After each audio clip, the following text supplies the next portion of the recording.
AP CM చంద్రబాబుపై తెలంగాణ మాజీ మంత్రి శ్రీనివాస్ గౌడ్ కీలక ఆరోపణలు చేశారు. తెలంగాణ భవన్లో మీడియాతో మాట్లాడిన శ్రీనివాస్ గౌడ్ కీలక వ్యాఖ్యలు చేశారు.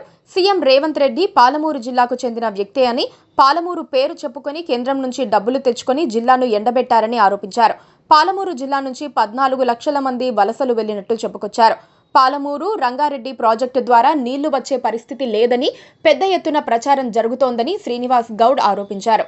ఓవైపు పాలమూరు రంగారెడ్డి ద్వారా 12 లక్షల ఎకరాలకు నీళ్లు ఇస్తామని సీఎం రేవంత్ రెడ్డి చెప్తున్నారని, కానీ ఈ ప్రాజెక్టుకు కేంద్రం అనుమతులు ఇవ్వటం లేదని చెప్పారు.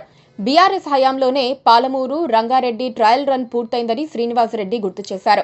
బీఆర్ఎస్ హయాంలో పంపిన డీపీఆర్కు పర్యావరణ శాఖ అనుమతులు ఇచ్చిందన్నారు. నాగార్జున సాగర్ ఎగువన ఉన్న 45 టీఎంసీలు తెలంగాణ వాడుకోవాలని తీర్పు ఉందని తెలిపారు.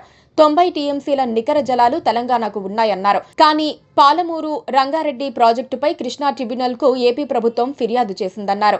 కృష్ణా ట్రిబ్యునల్లో ఏపీ ప్రభుత్వం తప్పుడు ఫిర్యాదులు చేసిందని మండిపడ్డారు. కుట్రపూరితంగానే తెలంగాణకు రావాల్సిన 3 అనుమతులను ఏపీ ప్రభుత్వం ఆపిందని ఆరోపించారు.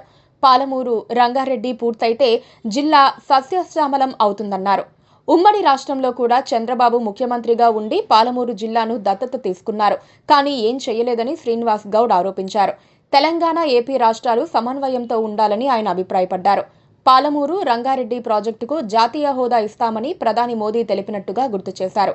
శ్రీశైలం ప్రాజెక్టుపై పెత్తనం చెలాయించాలని ఏపీ ప్రభుత్వం చూస్తోందంటూ కీలక వ్యాఖ్యలు చేశారు. పాలమూరు రంగారెడ్డి ప్రాజెక్టు ఎప్పుడు పూర్తవుతుందో చెప్పాలని రేవంత్ రెడ్డి ప్రభుత్వాన్ని శ్రీనివాస్ గౌడ్ ప్రశ్నించారు. ఏపీ ప్రభుత్వంతో మాట్లాడి సమస్యలు పరిష్కరించుకోవాలని హితవు పలికారు. పాలమూరు రంగారెడ్డిపై అఖిలపక్షాన్ని ఢిల్లీ తీసుకువెళ్లాలని శ్రీనివాస్ గౌడ్ సూచించారు. Please subscribe to KTV Telugu. KTV Telugu. KTV Telugu channel.